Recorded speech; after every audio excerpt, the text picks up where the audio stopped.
Hello everyone, मी Payal. Hello everyone, मी Payal. Welcome to my channel golden girl Payal. आणि तुम्ही बऱ्याच टाइमपासून माझ्या व्हिडिओज पाहत असाल, बट तुम्ही कदाचित मला ओळखत नसाल. सो आज आहे इंट्रोडक्शन ब्लॉग, ज्यामध्ये मला माझ्याबद्दल तुमच्याशी बोलायचं आहे. मी माझं इंट्रोडक्शन तुम्हाला देणार आहे. तर मग चला सुरू करूयात. माझं नाव आहे पायल झांबरे. मी ॲक्च्युली बारामतीची आहे आणि लग्नानंतरनं आता मी पुण्यामध्ये राहते. आणि लग्नानंतरचं माझं नाव आहे पायल दांगट. माझ्या मिस्टरांचं नाव आहे रोहन दांगट. आणि मला एक छोटी बेबी आहे जी 3 वर्षाची आत्ता होईल. त्याचं नाव आहे ऋग्वेद दांगट, ज्याला तुम्ही व्हिडिओजमध्ये माझ्यासोबत पाहत असता. देन आता आपण माझ्या एज्युकेशन रिलेटेड बोलूयात. सो मी माझं 10वीचं आणि 12वीचं शिक्षण हे शारदानगर या ठिकाणी घेतलं. 12वी माझी सायन्समध्ये झाली. त्यानंतरनं माझ्या घरच्यांना आईवडिलांना वाटत होतं मी इंजिनिअरिंग वगैरे करावी, पण मला त्यामध्ये इंटरेस्ट नसल्यामुळे मी त्यामध्ये गेले नाही. आणि मला इंटरेस्ट होता ॲडव्होकेट होण्यामध्ये.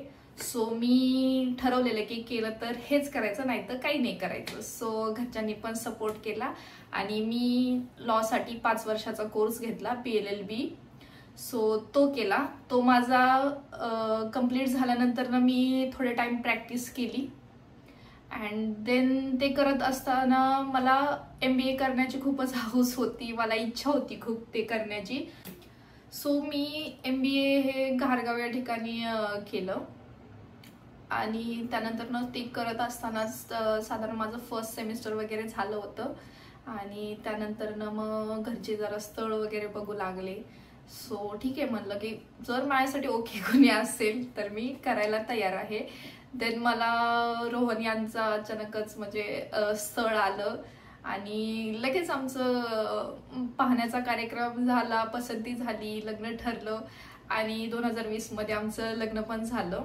कोविड पिरियड होता. सो खूप शॉर्टमध्ये कमी लोकांमध्ये फक्त घरचे लोक होते, जास्त रिलेटिव्ह नाही, काही नाही, असं आमचं लग्न झालं. त्याच्यानंतर त्यांच्या सपोर्टने मी MBA कम्प्लीट पण केलं. सो माझं MBA HR झालंय. आणि त्यानंतर मग प्रॅक्टिस वगैरे करत करत मग कॉलेजेस लांब आहेत घरापासून, असं करत मग पुढे काय शिक्षण घ्यायचं. सो मी थोडं होल्ड केलं. देन सध्या मग मला वाटलं की आता खूपच टाइम झालाय, मला लॉमध्ये माझं मास्टर्स सुद्धा कम्प्लीट करायचंय. सो मी आता सध्या ते सुद्धा करत आहे. सो सध्या मी LLM पण करते, प्रॅक्टिस पण माझी चालू आहे, पण घर सांभाळून. सो माझ्यासाठी मोठी जबाबदारी ऋग्वेद आहे. सो त्याला हँडल करत करत मी जसं पॉसिबल आहे तसं करते. देन आता बोलूयात फॅमिली रिलेटेड. तर माझी माहेरी जॉईंट फॅमिली होती. आजी आजोबा, माझे 4 चुलत्या आणि आम्ही 12 जण भावंड, 6 भाऊ 6 बहिणी असे आम्ही भावंड होतो. बट सगळ्यांना एका ठिकाणी राहणं पॉसिबल नसतं, की प्रत्येकाला आपापल्या कामामुळे एज्युकेशनमुळे बाहेर राहावं लागतं. तर तसं करत आम्ही पण एज्युकेशनमुळे, आमच्या पप्पांच्या कामामुळे आम्ही बारामती सिटीमध्ये राहायला लागलो. सो तिथं आम्ही, मी, मम्मी, पप्पा आणि माझा भाऊ अशा आम्ही 4घच राहायचो. देन त्यानंतरनं लग्न झाल्यानंतर पण मला असं जॉईंट फॅमिली आवडायची. सो वाटायचं की जॉईंट फॅमिलीच असावं, न्यूक्लिअर फॅमिली नको.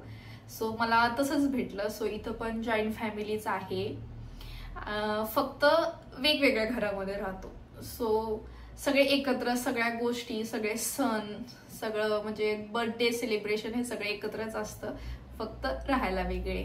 सो इथं आम्ही, मी, माय मिस्टर, ऋग्वेद आणि माझे सासरे अशा आम्ही 4 जण राहत असतो. सो आता बोलूयात ऋग्वेद बद्दल. सो लग्न आमचं 2020 मध्ये झालं. त्यानंतर 2 वर्षानंतर ऋग्वेद झाला 2022ला. आमच्या 2nd ॲनिव्हर्सरीला ऋग्वेदची 12वी होती. सो त्याचे काही फोटो.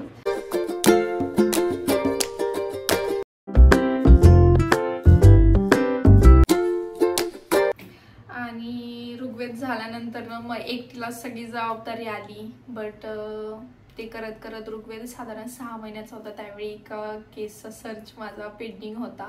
सो महत्त्वाचं काम होतं. सो मला ऑफिसला जायला लागत होतं. सो 6 महिन्याची छोटी बेबी मी घरात ठेवून जायचे, की साधारण 4 तास वगैरे, जो जेवढा टाइम तो माझ्यापासून थांबू शकतो एवढ्या वेळात मी जाऊन माझं काम करून रिटर्न यायचे. किंवा मग ते डॉक्युमेंट्स घरी येऊन काम करणे असं चालू होतं. सो त्यावेळी मला माझ्या घरच्यांनी खूप सपोर्ट केला. माझे मिस्टर, माझे सासरे ते त्याला हँडल करायचे, कधी मी नसेल तेव्हा त्याला सांभाळायचे. सो त्यामुळे मला काही एवढा प्रॉब्लेम झाला नाही त्यावेळी. त्याच्यामुळे माझं प्रॅक्टिस ही थोडीफार कंटिन्यू राहिली, की ब्रेक नाही लागला की एक लहान बाळ आहे म्हणून मला प्रॅक्टिस किंवा कोणत्या कामातून ब्रेक नाही लागला. सो आत्ता पण मी शिक्षण घेतेच आहे. सो त्यामध्ये पण खूप कोऑपरेशन करतात, त्यामुळे माझं ते पण चालू आहे. आणि तो थोडा मोठा झाल्यावर पण कधी मला कोर्टात जायचे वगैरे अशा वेळी मग माझे मोठे सासू सासरे ते स्वतःहून म्हणायचे की आमच्याकडे सोड, आम्ही त्याला सांभाळतो. सो तो दिवसभर म्हणलं तरी त्यांच्याकडे राहायचा. सो आता सगळ्यांचं वय जास्त झाल्यामुळे मी थोडंसं अवॉइड करते त्यांच्याकडे सोडणं. आणि ऋग्वेदला पण त्याचं थोडंसं लाईफस्टाईल पण चेंज व्हावी म्हणून मग तो स्कूलमध्ये असतो. तो त्याला मी स्कूलला पाठवायला लागले. इथं जवळच एक प्री स्कूल आहे, त्याच्यामध्ये तो खूप एन्जॉय करतो, अभ्यास पण खूप छान करतो. सो त्याचं त्यामुळे रुटीन लागलेलं आहे छान. सो त्याच्यामुळे मी माझे कामं करू शकते. आणि सोबतच आता तो मोठा झालाय, समजतंय सगळं, वेळ भेटतोय. सो आणि असं करत करत मी माझं मास्टर्स पण चालू केलं. सो घर एकटीने सांभाळत असताना, म्हणजे एकटी नाही म्हणणार बट लेडीज म्हणून मी एकटीच आहे घरामध्ये. सो एकटीने सगळं सांभाळणं थोडंसं अवघड जातं, कारण घरी खूप माहेरी असताना पॅम्पर झालेली मी, इकडे येऊन एकदम जबाबदाऱ्या वगैरे. सो आहे, सगळे सपोर्ट करतात म्हणून करते सगळं. सो अशा पद्धतीने घर सांभाळत, एक छोटंसं बाळ सांभाळत मी माझी प्रॅक्टिस पण कंटिन्यू ठेवते. आणि सोबत माझं शिक्षण पण चालू आहे. वेळ जसा भेटेल तसं मी यूट्यूबला पण व्हिडिओज टाकते, सो ते पण चालू आहे माझं. आणि अजून बऱ्याच गोष्टींवरती काम चालू आहे. वेळ जसा भेटेल तसं माझं सगळीकडे बॅलन्स करणं चालू असतं. सो काहीतरी आयुष्यात प्रोग्रेस राहावी म्हणून सगळं चालू ठेवायचं. सो माझं खूप टाइमपासून चाललेलं की मला एक इंट्रोडक्शन ब्लॉग बनवायचा आहे, बट टाइम भेटत नाहीये. थोड्या बाकी जबाबदाऱ्या आहेत, काम आहेत मागे मागे, असं करत करत तो खूप वेळ राहिला. सो यूट्यूबला पण मला प्रॉपर टाइम देता आला नाही. बट आज माझं आहे की मी टाइम देणार आहे यूट्यूबसाठी आणि तुमच्यासाठी छान छान व्हिडिओज बनवण्याचा नक्की प्रयत्न करणार आहे.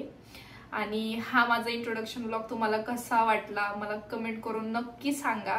मीन्स मला कळेल की मला सपोर्ट कसा येतोय, तुम्हाला कशा व्हिडिओ आवडतायत, मी कशी वाटते तुम्हाला हे मला समजेल. व्हिडिओ आवडले असेल तर लाईक पण करा आणि चॅनल सबस्क्राईब केलं नसेल तर चॅनल पण सबस्क्राईब करा. So I wish me short टाईममध्ये माझं इंट्रोडक्शन बऱ्यापैकी नीट दिलेलं आहे. काही राहिलं असेल तर नक्कीच नेक्स्ट व्हिडिओ याच्यावरती येणार आहे. सो तोपर्यंत बाय.